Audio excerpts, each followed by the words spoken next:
Bonsoir, plein feu ce soir sur le monde du spectacle, ici à la Rodia de Besançon, avant votre journal dans cette semaine spéciale confinement.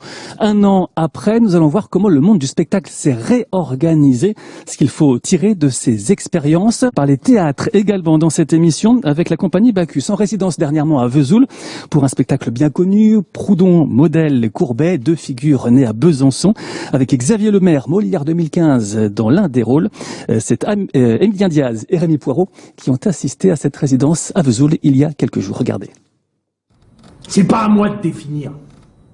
La peinture est essentiellement concrète. L'un renfile son vieux costume de Proudhon, l'autre découvre celui de Courbet. Sur les planches du théâtre de Vesoul, Jean Pétrement et Xavier Lemaire redonnent vie, non sans enthousiasme, aux personnages qui ont fait l'un des succès de la compagnie Bacchus. Je suis très heureux parce que Courbet est un de mes peintres préférés. J'aime sa générosité, j'aime sa force, et puis j'aime ce personnage, ce personnage qui est tout en éruption. Sachez que je suis l'homme le plus fier et le plus orgueilleux de France. Il est dans sa passion de la vie, passion des moments, et donc moi j'aime bien jouer ce type de capitan, comme on pourrait dire en commedia dell'arte.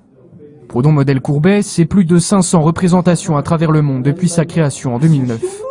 Un classique de la compagnie que l'auteur Jean Pétrement a tenu à remodeler cette année pour un nouveau spectacle. Tous les autres comédiens ont changé.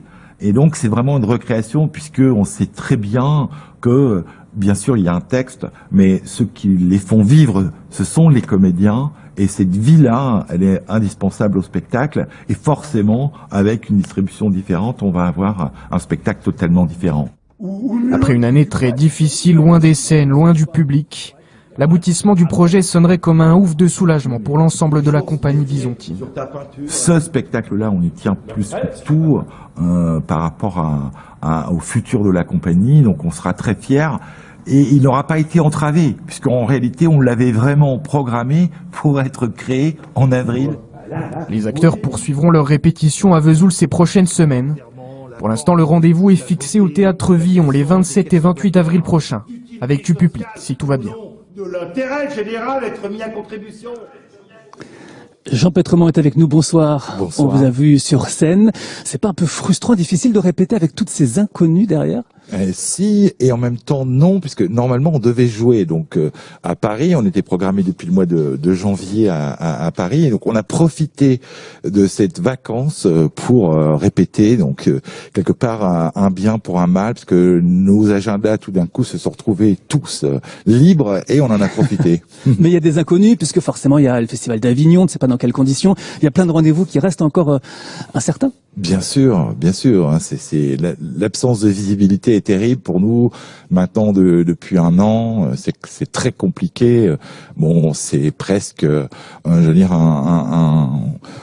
quelque chose qui était établi. Donc, je vais pas le reprendre systématiquement, mais il faut chercher les moyens de voir du positif dans le futur. Alors justement, quels sont ces moyens ?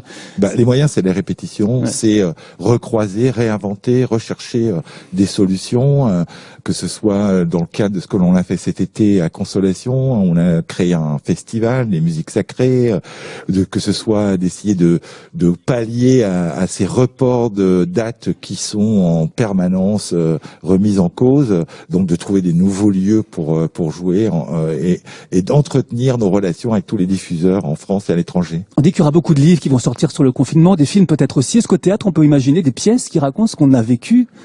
Oui, mais de toute façon, le théâtre, c'est cet art vivant permanent qui est la vie sur scène, parle toujours de notre quotidien. Et le fait que on va se retrouver tellement ému quand on va retrouver les salles et cette relation avec le public va faire qu'on parlera de ce qu'on a vécu en partageant ce moment ensemble sur les plateaux qu'on va retrouver bientôt, j'en suis sûr.